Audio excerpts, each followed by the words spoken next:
Hey there, it's Rachel, your non certified money therapist and the co founder of Debbie, the app that rewards you for paying off debt and saving. So, today I want to talk about a disturbing trend, which is that young people don't want to pay their debt, which is bad news for me because my whole company is about motivating people to pay off debt. So, let's dig into that and try to understand what's happening. So, this Newsweek article says student loan borrowers refuse to pay back loans, saying, live the life you want. The new shift in attitude comes as some Americans believe homeownership will be out of reach for their entire lives. So instead of worrying about their credit scores, they're deciding to focus on what makes them happy in the meantime. So basically what's happening is young people are seeing the price of homes, which, by the way, are astronomical, and they're continuing to rise.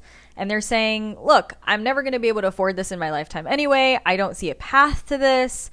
And so why even care about my credit score? Why should I care if I can get a mortgage or whatever if I'm never going to be able to afford a home? So I may as well just not pay this loan off and hope for the best and keep the money and go buy Taylor Swift tickets or whatever it is they want to do. Now, obviously, the problem with this is that their credit scores aren't just used for getting mortgages. Their credit scores are used to help them rent apartments, to maybe even get jobs. Even some banks won't let you open an account if your credit is really bad. So there are other things that your credit score impacts beyond just being able to get a mortgage. So it's something that people should take into account when they're thinking about not paying off their debts.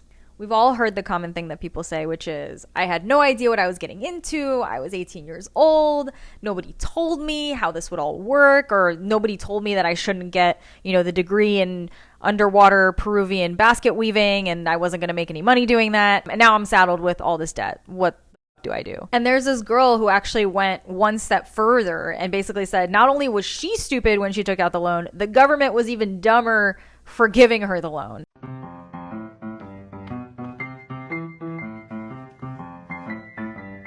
Because in basic underwriting, you don't lend money to someone who doesn't have the money to pay it back. So guys, I know you say you didn't know, your parents maybe didn't know or didn't educate you. I think we've had this conversation so many times at this point. There's so many finfluencers out there that will argue about this. There's so many people that are like, student loans is in the mainstream. People know what student loans are. By the time you're 18, if you see a contract that says APR on it, start asking questions. And I think it's not about not knowing what they were getting themselves into. I think that we've been trained in the United States and in this society that we need this nice name school education. We want to go to that beautiful private school with the amazing campus and the dorm rooms and the dining halls and the sororities and fraternities. When in reality, we're putting ourselves in a lot of debt for an experience. It's really paying for the experience and not necessarily the long-term benefit that we're getting out of it. Now, I'm not knocking higher education. I think that higher education is great, and I think people should be able to go to college. There are cheaper, more affordable state schools or even community colleges that people knock all the time, which are great. You can go to one and even transfer to a nicer university, maybe even on scholarship. There's lots of ways to do it where you're not spending an arm and a leg. Apply for scholarships. I know it's hard. There's like a bajillion of them. A lot of them are like $500, but they stack up if you really put the work into it. And then there's a lot of people who knock trade professions, right? You have people making six figures as plumbers or construction workers, contractors, garbage men, doing basic things that don't really require higher education. They require vocational education, trade school education. Why aren't we promoting more young people to go into these kinds of jobs, which are always needed? You always need a plumber and electrician. They're making bank. They're providing for their families. They're earning a good living. Yeah, they didn't go to that fancy name college. They're not paying a bajillion dollars to go join a fraternity, but they're making money and they're providing for themselves. So some people are starting to realize now, as part of this trend, that some of their friends are actually secretly starting to pay their loans, and their friends are not happy about it. This one girl, she thought it wasn't so simple. Are y'all paying your student loans? Because I thought we all agreed that we weren't, and then I feel like y'all low-key are. Like, I feel like y'all are. So, like, what's really going on? I was on the phone with my friend the other day, and she was, like, talking about them, and I was like, wait, why are we talking about them? Like, why are they a topic of discussion? Like, aren't we in solidarity? And she's like, no, we're paying them now. And I'm just trying to figure out like when was the switch. Don't say it when it was voted down, because I thought we were still strong. Y'all know I just paid off $11,000 in credit card debt. I can't.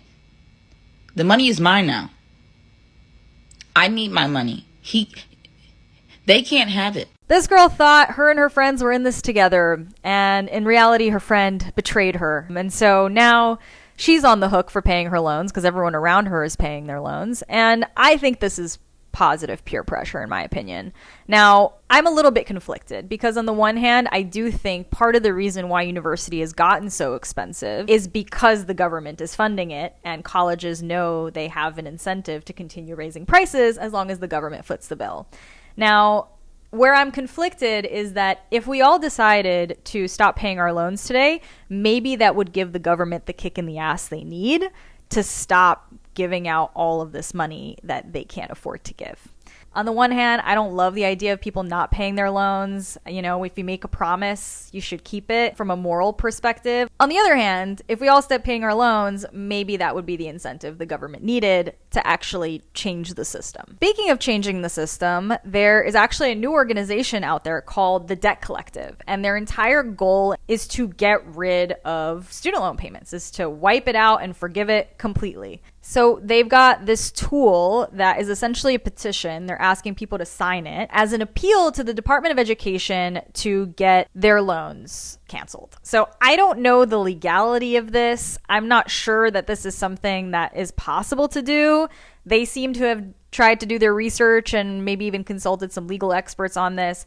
I know the cancellation was struck down by the Supreme Court, so they're trying another avenue here. Remains to be seen what's going to happen with this, so we're going to keep our tabs on it. So let's get down to business. What's going to happen if you decide today that you're not going to pay off your student loan? So first of all, your credit will be impacted. You've got some time until that happens because the government's actually giving people an on-ramp period of 12 months. It's until September of 2024. So for now, you don't have to worry about it hitting your credit score. Now, once that on-ramp period ends, they'll give you 3 months before they report it as a delinquency, which will go on your credit report. And then 9 months after that, it will be a default. The second thing that could happen, once it does go into default, which you have time until that happens, the government will come after you. They have garnished wages in the past. They have the ability to actually take money directly out of your paycheck to pay themselves back. So far, 40% of student loan borrowers have actually missed their first payment, which means a good chunk of you guys are either not making your student loan payments on purpose or by accident. I believe that will continue until the on-ramp period ends, at which point I think a lot of people are going to start making their payments again.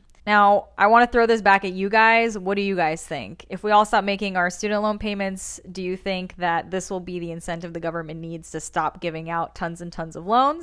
Or do you think it's just immoral and we should all start paying back our debts?